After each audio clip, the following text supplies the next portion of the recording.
Right, hello for this very makeshift chat that we're doing here at Adventure X. As you can see, I'm here with the lovely Dave Gilbert. How are you doing, Dave? I'm doing well, thank you. I just finished the talk, so I'm a little tired.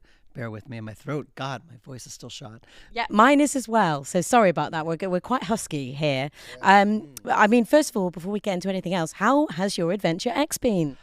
It's been great. It's just been wonderful to be back. I've missed it like nothing else, and like the moment the pandemic became real was when I learned that it wasn't happening in 2020. It was devastating, and then didn't happen again in 2021, and now we're back, and it's like I'm so glad to be back. I'm exhausted, but I'm happy to be back. And I'm just making you talk more as well, so I'm sorry about that. We'll keep this relatively short.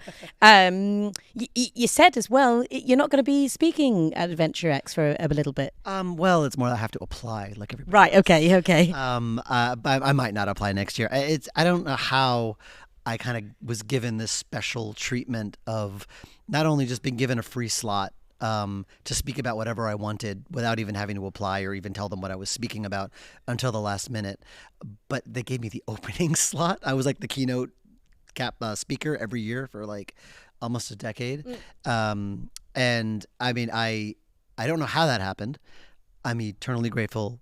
Because you did a good job, I would say, probably. Let's go with that. Yeah. But I mean, there are plenty of people who would do an equally good job. And I understand, people apply year after year. There's a lot more people coming. The conference is bigger. Like, I other people should get that chance. Or rather just, so I will I might be speaking again, but if I do, it'll be because I applied like everybody else. And I'm fine with that, But I'm eternally grateful. It was such a gift. Opening this conference every year was amazing. We're going to sort of like just chat a bit about kind of your recent games, really, and sort of current projects. And congratulations with Hobbs Barrow, the excavation of Hobbs Barrow. Just finished it myself. Really, really enjoyed it. Getting involved with that, how did that sort of all kick off for you? I mean, it sounds silly because I played the demo and it was called Incantentum. Yes. It was called Incantementum, Dave. This is why we changed the name, because I never pronounced it or spelt it correctly once. Oh my God. Yeah. Well, that answers a future question probably. Yeah. But I played the demo and it was it was so evocative of that time and place. And the first thing I thought of was like, I really hope they add voice acting to this. And I contacted Sean, the developer, and I said, please tell me you're going to add voice acting to this. And he said, well, if you can find a publisher, that'll help us with it. And that's basically how I became like, ding, ding, ding. Hello. Yeah, there is that. I mean, there are worse reasons to take on to publish a game. And that was the main reason. And also I liked it. And I've learned a lot from, both Sean and John. And working on it was just a tremendous pleasure. So, and I'm so happy it's taken off like it has, because you never know. You never know how well something's going to do. Anyone who says they know exactly what creates a hit, they're lying. No one knows. If there was a way to learn that, we'd all be rich. Yeah. But I'm so glad it has taken off, because they've paid their dues. They made several games, and they know what they're doing at this point. And I'm really happy for them that it's taken off. Talking about the voice acting in Hobbs Barrow, and I guess your process in general with voice acting and getting that bit extra from people. What kind of thing do you do to do that? How do you get those little extra bits from people? I mean, usually it's a matter when I go through the auditions. It's less about who I think matches what's in my head. It's different when I'm publishing something or doing voiceover for someone else's project.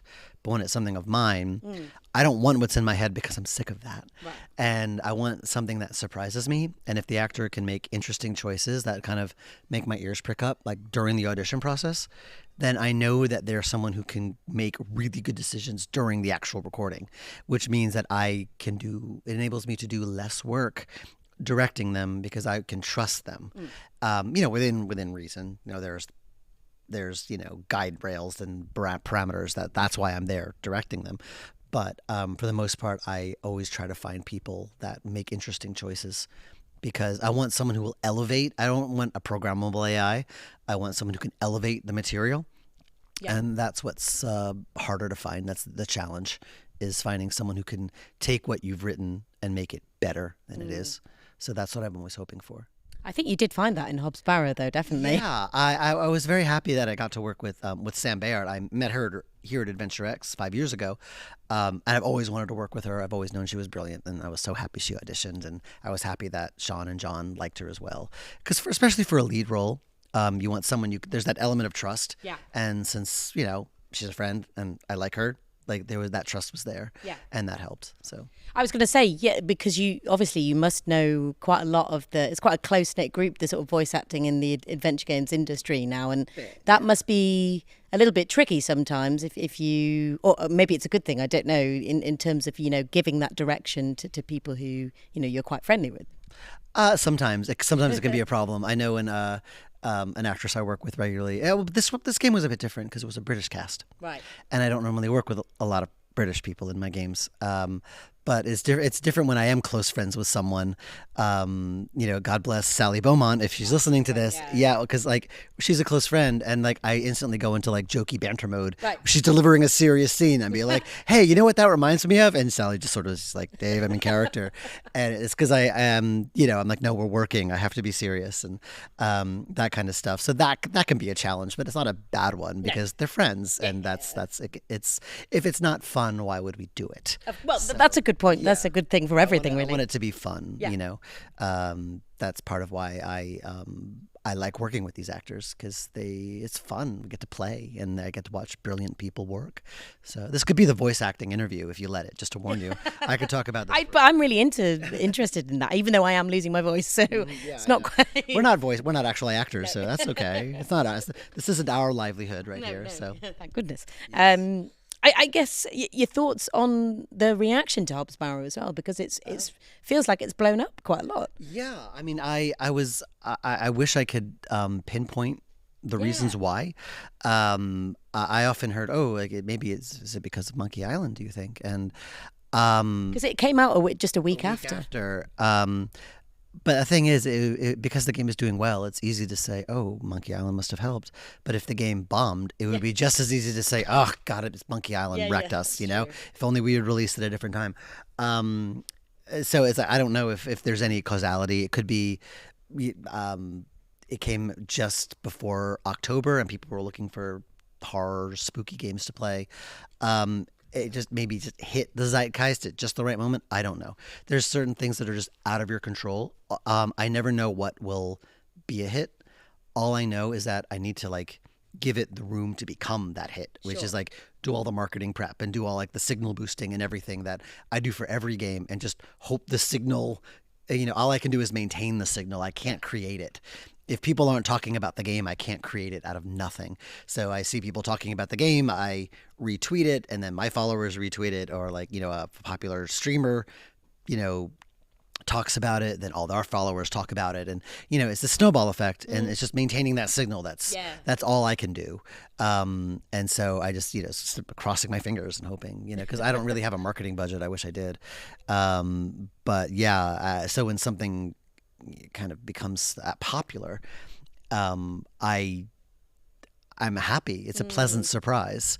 Have you ever found there to be a pattern when that happens, or is it very much what happened? Oh, that's good. No, I mean, I make the joke that sometimes I break down all the data, and I make spreadsheets and charts, and I try to come up with some kind of analysis or make some kind of sense out of it, and all I can do is try not to take up smoking because it makes no sense. And I don't know. I mean, I've just been incredibly lucky going by instinct, and more often it's been more right than wrong, and I'm very grateful for that. And I mean, I guess that was a little bit about what you were talking about in your talk at Adventure X as well. You were talking about Old Skies and how you kind of hated it. Oh, at first, yeah. Yeah, for a while. Now you don't. I know you don't now. But I mean, what was that like going through that process? Because to kind of summarize a little bit, you couldn't really find your mojo with it. You couldn't connect to it in a way. Context for the folks listening. I started working on it at the beginning of the pandemic. Yes, exactly. So I don't know how much, understandable in a way. I don't know how much of it was that versus me not quite finding like, because I always, whenever I make, I'm a little esoteric about design and creation, where it's like, I've got to find a connection between me and the thing I'm making. And I wasn't finding that. And I was just like, but at the same time, I was hating everything. Hated everything. Everything was miserable. And so all I could do was hope that like some instinct would take over and it would be okay. But it wasn't. I mean, maybe it would have been fine if I just pushed forward, but I'm glad I didn't have to do that. That I kind of found what made this tick for me specifically. I'm glad I got there. And it's a much better game, but it also explains why it's taken me so darn long. I mean, what was it like going through that process though? It just sounded really hard when you were saying, but also the thought, I guess, when you're like, well, this is my livelihood, I have to do this. And that sounded really tough. Well, it was very tough, especially because it's like, pandemic, we have a child and she was being homeschooled. Yeah. And so one of us always had to be present to like help her through that. And it was always this negotiation every morning of, do I work or does my wife work? Yeah. Who helps with Eve and our daughter and who doesn't? And, if it was my turn to work and I couldn't get anything done. Like I had another day of being blocked. It was just another thing to add to the self-loathing. Like Janet could have been working today and I've done nothing. It's just terrible. Yeah. Because there was no good way to get through that. It was very hard. It was very hard. And eventually I just had to like stop banging my head against that wall and try to figure out, figure out what could make this project work. And I'm glad I figured that out. And like you said, in the talk, you did figure it out by how you noticed how you broke things down into. Have you found yourself doing that in life in general now? I'm just wondering. I mean, not really, because it's like my life is very. I can't like go back 20 years and see how I lived life then. No. I was a totally different person. I'm a father now. It's like things don't apply quite the same anymore. Back then, like when I wrote a game and maybe it didn't sell well.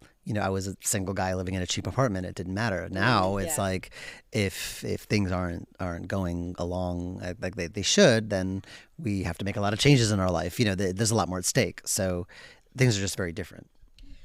And I mean, I guess also as well, are you someone who kind of writes a lot of lists or because I can kind of understand the breaking when you were talking about, I feel like I have to break these small things, these down into small things. Otherwise it's just this big one overwhelming thing. Yeah. And I'm just wondering if you find yourself doing that in general as well. I mean, because is it an attention thing, I guess, or focus? I mean, I was diagnosed with ADHD. I'm sure. Listen, Dave, I was going to ask you that because I'm on the waiting list, Dave, and it spoke to me a lot of what you were saying. I'm sure that's a part of it. I didn't know if I should bring that up during the talk or not, but that is definitely part of it. Just like keeping, because a lot of it is getting that dopamine hit, and it's like. Problem with ADHD is like maybe that doesn't generate as fast as it does for other people, which is why it's harder to focus on things because your brain isn't getting that reward. And so by breaking up a project into smaller bits, I get that reward. And so I'm able to that's what gets me through it. It's like, okay, if I can just get past this next bit, then like I will be really happy. Yeah. And then I can do the next, then I can get to the next bit and so on and so forth.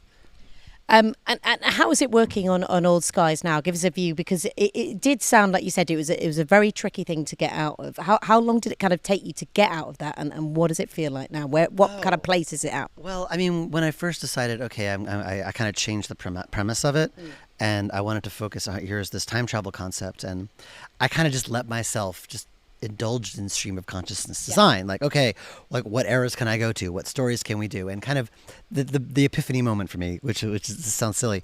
Okay, I want to set something in the 1870s because I love that post-draft riots kind of era. There's a lot of interesting stuff there. And I was thinking, okay, what's the cool thing about the 1870s? And like boxing was big. And like, why would someone want to go back to the 1870s and like do something with boxing? And I had this really stupid idea. And I'm like, okay, what if you have this boxer who's a world champion and is can't find anyone worth fighting, so they decided to go back in time and fight every world champion that ever lived. And I'm like, okay. And I had this funny idea of them like, calling out Mike Tyson in a parking lot, that kind of stuff. And that made me laugh. It made me laugh. And I'm like, all right, let's see where this goes.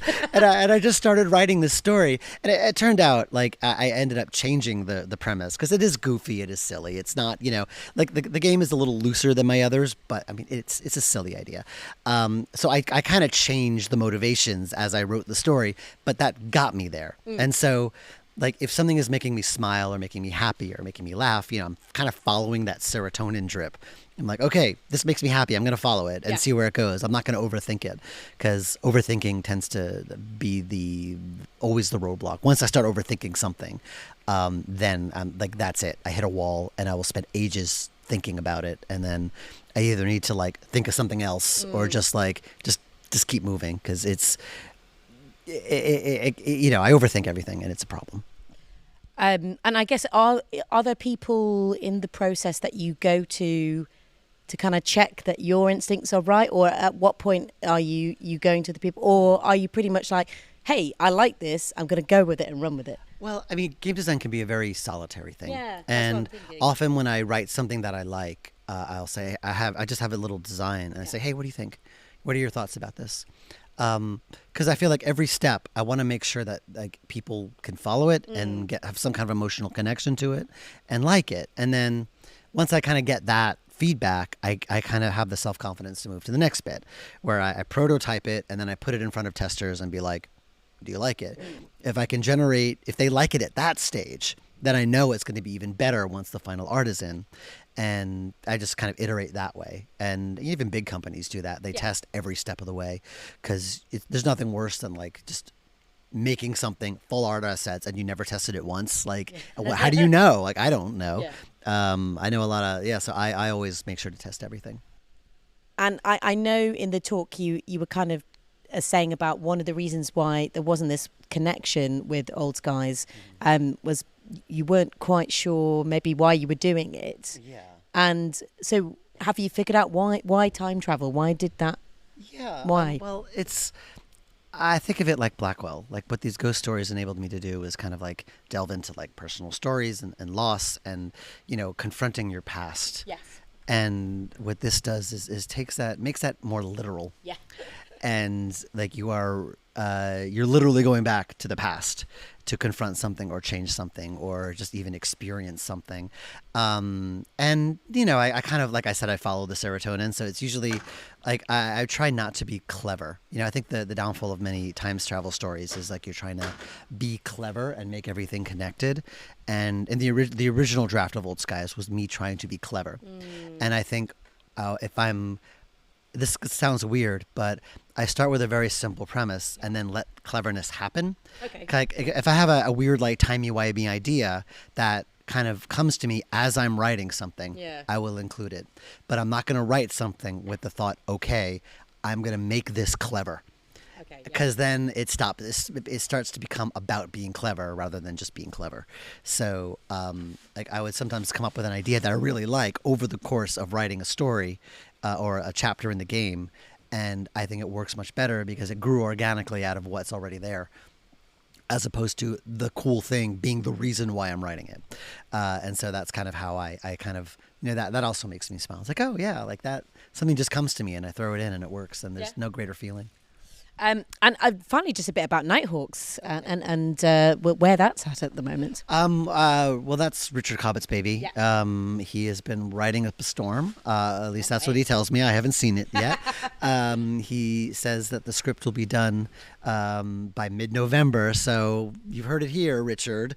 And then after that, we'll be starting the voice acting for that soon. So hopefully by beginning of next year, if assuming all goes well, we're going to be doing the casting and voice directing for that, and hopefully it'll come out next year. That's what we're hoping. So I'm talking a lot about Old Skies, but Nighthawks is going to be first. Yeah. So knock on wood. Yeah. So that'll be, and it's funny because I realized during the talk today, I said, these 18 games, and then Nighthawks and Old Skies brings us up to 20, which is wild.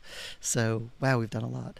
You have, and congratulations. I guess it's it's been quite a ride for you, quite a wild roller coaster, but it's been great, and thank you for doing it. I know I get very esoteric about this, but I'm like, I am so grateful that I can do this for a living, and and keep doing it. That's all I want. This is all I want to do. Like my biggest fear is that I'll have to give it up one day, and I don't want to. And thank you everyone for continuing to support us and enabling me to keep doing this. I'm thankful every single day. Well, so are we. So thank you very much, Dave. Thank you. Thank you.